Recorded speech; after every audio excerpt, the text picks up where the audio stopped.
왜 예수님은 마리아와 마르다에게 늦게 오셨을까요?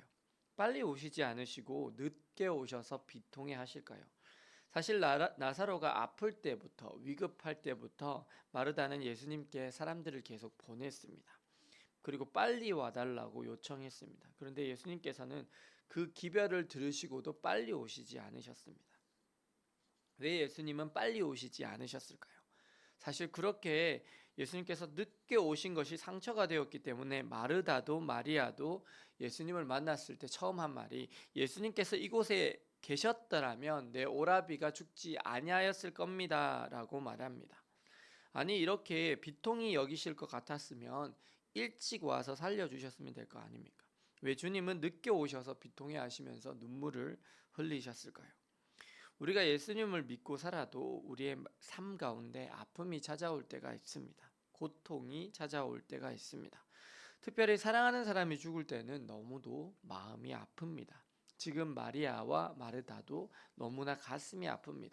이미 장례식은 끝났고 시신은 돌무덤 안에 안치하여 두었습니다.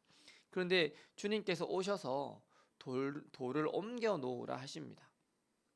그런데 사실 돌을 옮겨 놓을 수 있습니까? 안 됩니다. 이미 장례식이 다 끝났습니다. 그리고 시체가 썩고 있어서 냄새가 납니다. 그리고 유대인의 장례법상에도 이미 4일이 지나면 그 사람의 영혼이 육신을 다 떠납니다. 근데 왜 예수님은 돌을 옮겨 나오라고 하십니까? 그러자 마르다가 주님 죽인 지 4일이나 지나서 벌써 시체 썩는 냄새가 납니다 라고 말합니다. 그런데 주님께서는 계속해서 옮겨라고 말씀하시면서 믿으면 하나님의 영광을 볼 것이라고 하십니다. 내가 믿으면 하나님의 영광을 볼 것이라고 분명하게 말씀하십니다. 도대체 왜 예수님은 진작에 아플 때 미리 요청해서 그렇게 오시기를 부탁드렸을 때 빨리 오시지 않으시고 이제야 오셔가지고 돌을 옮겨 놓으라고 하시고 또 믿으면 하나님의 영광을 볼 것이라고 하십니까? 그것은 예수님께서 이 사건을 통해서 자신이 누구신지를 드러낼 것이기 때문입니다. 사실 예수님은 이 땅에 오신 하나님의 본체이십니다. 살아계신 하나님의 아들이십니다. 그분은 단순히 병든 자를 고치는 정도가 아니라 사실 생명을 주관하시는 하나님이십니다. 마르다와 마리아가 오빠 나사로가 죽기 전에 예수님이 일찍 오셔서 고쳐주셨다면 그들은 예수님을 뛰어난 의사 정도로 보았을지 모릅니다. 그냥 능력 있는 선지자 정도로 보았을지 모릅니다. 하지만 죽은 지 4일이 지나서 이미 영혼이 육신을 떠났고 시체가 썩어가고 있는 사람을 살린다면 예수님은 단순한 의사나 선지자 정도가 아니십니다. 이 땅에 오신 메시아이시며 하나님의 아들이십니다. 그분은 생사화복을 주관하시는 분이십니다. 왜 예수님께서 늦게 오셨냐고요? 예수님은 이 사건을 통해서 예수님이 누구이신지 분명히 알려주시기를 원하셨기 때문입니다. 때로는 우리의 삶에서도 하나님의 뜻을 이해하기 힘들 때가 있습니다. 사실 고난과 어려움 속에서는 하나님의 뜻을 이해하기 어렵습니다. 그리고 하나님의 때를 기다리는 것 역시 힘이 듭니다. 그런데 중요한 것이 하나 있습니다.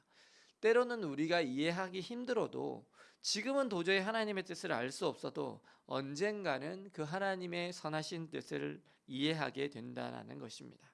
그리고 우리에게 벌어진 모든 일들은 언젠가는 합력하여 모든 것이 선을 이루게 된다는 사실입니다.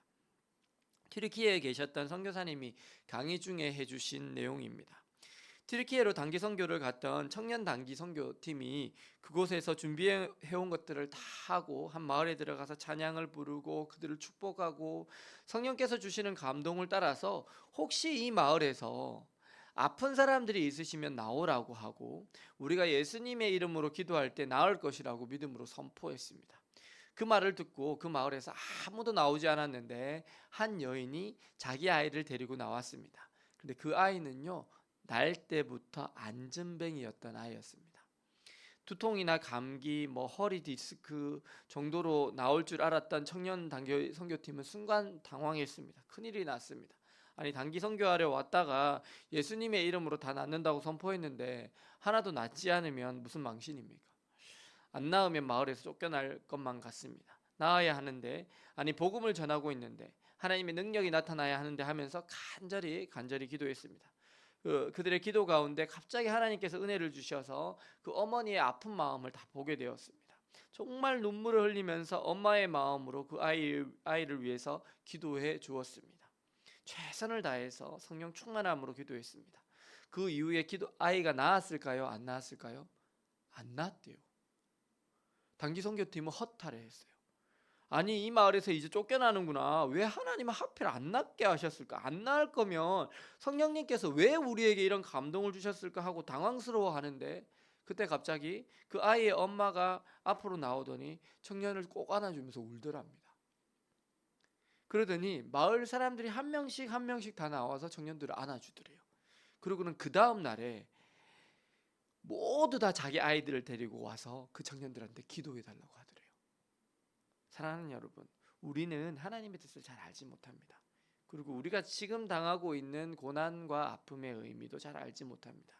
그런데 중요한 것은 우리의 삶에 이해할 수 없는 어려움과 고통 중에서 하나님을 의뢰하고 그분의 말씀에 순종할 때 하나님 그러한 우리의 순종을 사용하셔서 하나님의 영광을 이루신다는 사실입니다.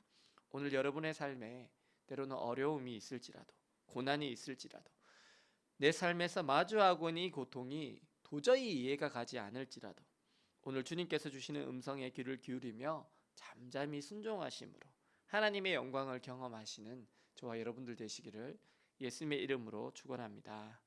기도하시겠습니다.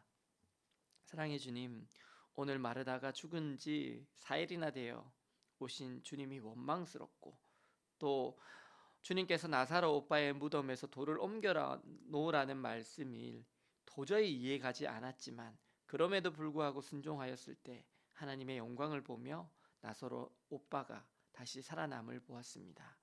주님, 저희들의 삶에 찾아온 아픔과 고통이 이해되지 않을 때에도 주님, 저희들이 주님께 잠잠히 순종하며 저희들의 삶에서도 하나님의 영광을 보게 하여 주옵소서. 예수 그리스도의 이름으로 기도드립니다. 아멘.